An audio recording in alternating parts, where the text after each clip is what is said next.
En este episodio, el flujo vaginal en las niñas y adolescentes.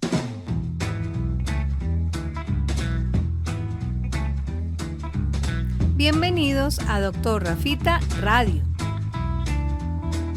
Mis papás aprenden con Dr. Rafita Radio. Dr. Rafita Radio no es ni pretende ser una consulta médica particular. Si con base en los argumentos compartidos usted supone una condición médica especial, debe presentarle esta inquietud a su médico. Porque todos entendemos lo que se explica correctamente. Con ustedes, nuestro anfitrión. Hola, un gusto estar con ustedes. Mi nombre es Rafael Peñaranda, médico pediatra, director y presentador de este podcast de salud infantil, Dr. Rafita Radio. El flujo vaginal es la secreción que elimina la vagina hacia el exterior. Durante el primer mes de vida de las niñas y en su pubertad puede ser normal, pero siempre debe generar consulta si aparece entre el mes y los 10 o 12 años de edad, porque debe atenderse y resolverse. ¿De qué depende? ¿Cómo se evita? ¿Cómo se aborda? ¿Cómo se trata y las situaciones médicas asociadas? Del uso de jabones y recetas caseras son los temas de este programa. Tenemos un invitado especial, quien desde otra ciudad nos acompaña vía telefónica en el estudio. Así que comencemos. Doctor, bienvenido a Dr. Rafita Radio. Hola, Dr. Rafita. Muchas gracias por la invitación. Contento de vincularme con esta actividad tan importante que desarrollas para todos tus pacientes y la comunidad en general. Me presento, mi nombre es Diego Rubiano, médico egresado de la Universidad Nacional, médico ginecólogo y obstetra egresado de la Pontificia Universidad Javeriana y fellow en ultrasonido obstétrico y diagnóstico prenatal de la Fundación Universitaria Sanitas. Llevo 26 años de práctica profesional, de los cuales 15 en la práctica privada. En el momento laboro en Ibagué, en unidad de ginecología y obstetricia, econatal, y bueno, estamos acá para poder compartir un poco de experiencias. Muchas gracias por la invitación. Gracias, doctor Diego, encantado de tenerlo aquí. Hacemos también la aclaración, el doctor Diego Rubiano se encuentra en la ciudad de Ibagué, donde yo nací, yo soy oriundo del Tolima. Allá también cursamos juntos nuestro internado rotatorio y fuimos compañeros en una buena parte de nuestro año de servicio social obligatorio. Doctor Diego, cuéntenos, ¿qué es el flujo vaginal? Doctor Rafita, el flujo vaginal es básicamente una secreción, una combinación de líquidos y células que se liberan de forma continua a través de la vagina, producido básicamente por las glándulas del cervix o del endocervix específicamente, que es la parte distal del útero. ¿El flujo vaginal es normal en las niñas? El flujo vaginal en las niñas, fuera del periodo de recién nacida y de la pubertad, es siempre anormal. Está básicamente favorecido por características propias de la vagina infantil, que carece de estrógenos y por lo tanto es propensa a una serie de factores que pueden afectarla. Entonces, si hablamos del flujo vaginal de las niñas, vamos a mirar que es normal tenerlo en la primera etapa de vida y en la pubertad nuevamente, pero en ese intermedio entre el nacimiento y la pubertad usualmente no debe haber flujo vaginal. Cuando hablamos de recién nacidos, hablamos del paciente pediátrico durante sus primeros 30 días de vida. ¿La pubertad la consideran ustedes los ginecólogos desde qué edad? Hoy en día eso ha venido cambiando. Un tiempo atrás hablábamos de los 13, los 14 años, pero hoy vemos que hay desarrollo de todos los caracteres sexuales femeninos a partir de los 12 años. Se ha venido disminuyendo esa edad, dado que, bueno, hay muchas cosas, muchos factores que pueden influir en este tipo de situaciones, entre ellos la alimentación, ¿no? Un poco cargada de hormonas, y eso ha hecho que esa edad ya no sea a los 14, sino que sea un poco más, estemos hablando de los 11, 12 años. Sí, nosotros en consulta vemos niñas con su primera menstruación, que se llama menarquia, ya desde los 11 años incluso. Una pregunta hablando del flujo que no es patológico. Los recién nacidos, las recién nacidas, pueden tener un flujo que es a veces sanguinolento. ¿Esto por qué pasa? Las niñas recién nacidas tienen flujo vaginal por acción de las hormonas maternas que aún circulan por su torrente sanguíneo. Y en ocasiones se les provoca un pequeño sangrado y esa es la razón básicamente hormonal. Aunque no todas las niñas lo tienen, sí son muchas las que segregan por la vagina ese flujito, que puede ser transparente, blanco o con restos de sangre. Esta secreción recibe el nombre de leucorrea fisiológica y se ha de ir limpiando pues con suavidad, con una esponjita día a día, pero sin tratar de retirarla del todo porque también ejerce un efecto protector. Las mamitas, usualmente la tendencia es a consultar inmediatamente al médico o tratar de limpiar y extraer esta secreción, pero la idea es que se haga muy sutilmente. Mirando el otro extremo de la normalidad, ¿por qué se espera flujo vaginal en las adolescentes? Las glándulas del cérvix son estimuladas básicamente también por las hormonas. Entonces, cuando empezamos o la mujer empieza toda esa cascada de maduración del eje hipotálamo-hipófisis, que es la maduración sexual, hay receptores ahí a nivel de estos sitios, de estas glándulas que hacen o estimulan la producción de moco a nivel endocervical. Especialmente el estrógeno es el que produce o el que estimula que estas glándulas hiperfuncionen y comiencen a generar ese tipo de secreciones. Entonces, básicamente es por el influjo hormonal. Si lo vemos en las recién nacidas, es por los rezagos que tienen de la mamita y que quedan en la sangre del bebé. Pero si lo vemos en la pubertad, es básicamente por el mismo desarrollo intrínseco de la mujer en esa etapa de la vida que hacen que se estimulen estas glándulas. Es dependiente de hormonas. Ahora, si vamos a ese segmento donde el flujo vaginal no es normal, entre el recién nacido, la recién nacida, y la adolescente, ¿qué pudiéramos comentar sobre qué lo produce? ¿Qué produce el flujo vaginal en esa etapa donde no se considera fisiológico? Bueno, eso es una excelente pregunta porque es la mayoría de las veces que consultan los padres es en esta etapa. Es en la etapa en la cual pues no son recién nacidas y no están todavía en la pubertad. Es lo que más genera preocupación. Y existen múltiples causas por las cuales se pueda presentar un flujo en esta etapa o en este intermedio entre los 30 días y digamos los 10, 11 años de edad. Básicamente se pueden presentar por una higiene incorrecta, que al limpiarse después de ir al baño lo haga de una forma incorrecta, es decir, de atrás hacia adelante, y eso hace que se movilicen detritus o residuos de materia fecal hacia la parte vaginal, y eso genera pues obviamente un medio o un factor predisponente para que se formen infecciones o los gérmenes entren a través del introito vaginal y generen este tipo de molestias. Otra de las causas que vemos comúnmente son los helmintos, los obscuros. Usualmente generan mucho prurito y el papá o el padre de familia, la madre de familia viene refiriendo de que encuentra una serie de larvitas en la parte perianal y eso hace que consulten por prurito. Entonces el tratamiento allí es básicamente darles un antiparasitario, formularles un antiparasitario. Otra de las causas es que la niña en su proceso de autoconocimiento tenga juegos de exploración y toques ahí en esa parte de pronto con no la asepsia adecuada, sino tiene las manitos sucias y los introduce dentro de su vaginita y eso hace que también generen infecciones. Otra de las causas que puede generar el flujo es que haya adherencia a los labios. Hay una adherencia, es decir, que haya alteraciones en la formación de los labios también. Entonces los labios menores se unen y quedan unidos y en cierta forma obstruyen el paso, la movilización de esas sustancias y hacen que se formen esa secreción o un flujo patológico.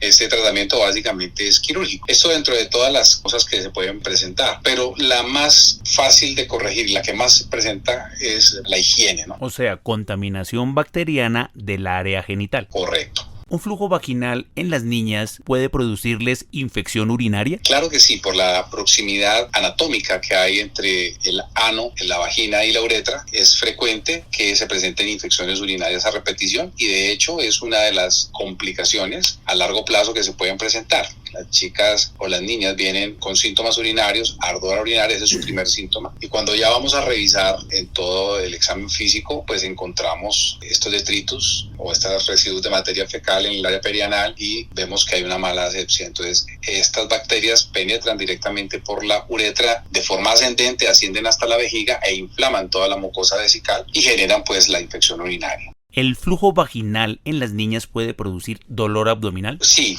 también se puede producir dolor abdominal. Básicamente por la misma situación, hay un estado inflamatorio de la pelvis y este flujito vaginal al entrar al infectar la vía urinaria, pues genera otro síntoma que es el dolor. No solamente el ardor a orinar, sino el dolor pélvico. ¿Cuándo sospecha el médico que ese flujo vaginal es infeccioso? Tenemos que tener claro que el flujo vaginal, que usualmente es normal, es un flujo de color transparente o color blanquecino. Sin embargo, cuando evaluamos características, no solamente el color, sino el olor, nos vamos orientando ya hacia un cuadro infeccioso. Entonces debemos básicamente inspeccionar, ver qué tipo de color tiene ese flujo. Segundo, oler, es decir, que si huele mal, hay un olor a pescado, o si tiene un olor fuerte, un olor a urea, también nos llama a que eso es de tipo infeccioso. Y lo otro es que esté generando esos síntomas a los cuales nos estamos refiriendo, como el prurito, es decir, el picor ahí en la vagina, el enrojecimiento del área vulvar. Estás escuchando Dr. Rafita Radio. ¿Se requieren exámenes para hacer diagnósticos precisos de ese flujo vaginal patológico y decidir tratamientos, o tiene tratamientos estándar cuando aparece? Básicamente el diagnóstico es clínico. Si hacemos un frotis o si hacemos un examen a ese nivel, vamos a encontrar siempre que hay múltiple presencia de gérmenes, bacterias, podemos encontrar parásitos, hongos, todo es de las zonas más contaminadas que tenemos, la boca, el ano, la vagina. Sin embargo, el examen o el diagnóstico clásico de poder saber si es una infección, una vulvovaginitis, es clínico, es revisar nuevamente estos hallazgos que estamos hablando, el color, el olor, si hay síntomas asociados o no. Ocasionalmente, en algunos casos muy especiales, se pueden requerir exámenes como cultivos. Ya realmente el frotis no tiene mucha utilidad, el frotis de flujo vaginal, pero sí el cultivo, cuando uno está sospechando alguna patología muy específica. Especialmente ya esto es en las pubertad, donde encontramos test como el test de Nugent, que nos ayuda a identificar si hay o no una flora vaginal adecuada, hay vaginosis bacteriana o no. Pero en las chicas más, en las niñas más, en los niños pues de menor edad, básicamente es clínico, y si el caso es muy recurrente, es crónico porque no se ha podido dar un diagnóstico definitivo, pues sí tenemos el cultivo de ese flujo vaginal como un método diagnóstico. Decíamos que en las adolescentes se puede esperar algo de flujo vaginal, que es producto de su maduración hormonal. O sea, hay un flujo vaginal fisiológico en esa edad, pero las adolescentes también pueden enfermarse del área genital y tener flujos patológicos, productos también igual del aseo, de un inicio de actividad sexual temprana, en hábitos de vestir. Yo le pregunto, ¿el uso de los jabones íntimos o que promueven como especiales para el área genital es recomendable? Bueno, eso es un tema que ha generado inclusive controversias dentro de las mismas especialistas. Sin embargo, los últimos consensos hablan de que debemos evitar ese tipo de productos comerciales para el área íntima, dado que muchas veces los excipientes con los cuales se realizan pueden generar algún tipo de alergia y pueden empeorar algunas veces los síntomas. Hay unos jabones que sí pueden ser medicados, que están disponibles también en el mercado, pero son jabones un poco más enfocados, enrutados hacia el mantenimiento del pH vaginal.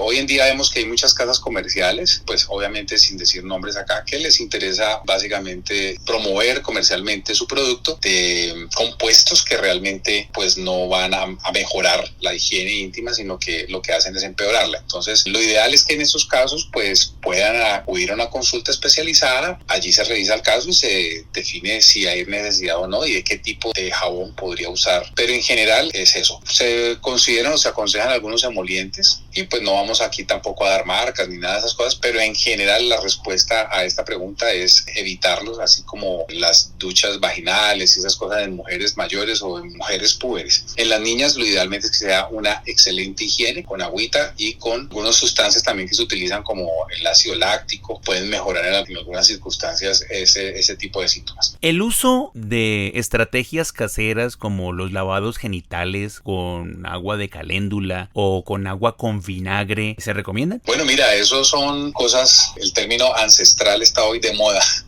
Y realmente son cosas de las abuelitas, pero que tienen su efecto realmente en pacientes adultas.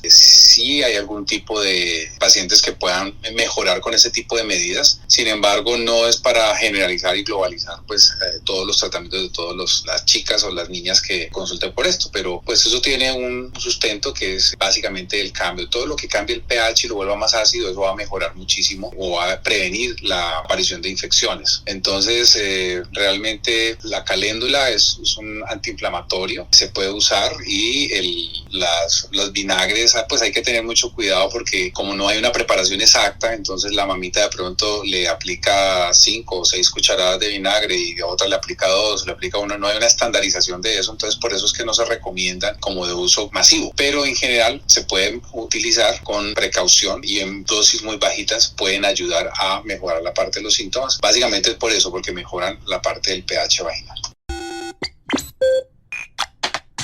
Cualquier otra cosa que deba usar una niña para manejar un flujo vaginal debe ser recomendada por el médico. No debe formularse directamente en farmacias o por recordación de cosas que en algún momento le funcionaron. Yo aquí agregaría que a veces el origen de algunos de esos flujos está también en un par de extremos. Uno es que hay mamás súper estrictas con el aseo genital y a veces insisten en lavados frecuentes, rutinarios después de la deposición, después de la orina, con jabón para mantener el área muy limpia, y estos químicos terminan generando irritación y favoreciendo el flujo vaginal. Y el otro extremo son aquellas madres que son cuidadores en general, que son muy prevenidos con el manejo del área genital, que lo evitan, casi ni tocan esa zona, ni permiten que la niña toque esa zona, y eso favorece un deficiente aseo que también va a generar flujo vaginal. ¿Las niñas con flujo reciben tratamientos como antibióticos o como óvulos vaginales? No, inicialmente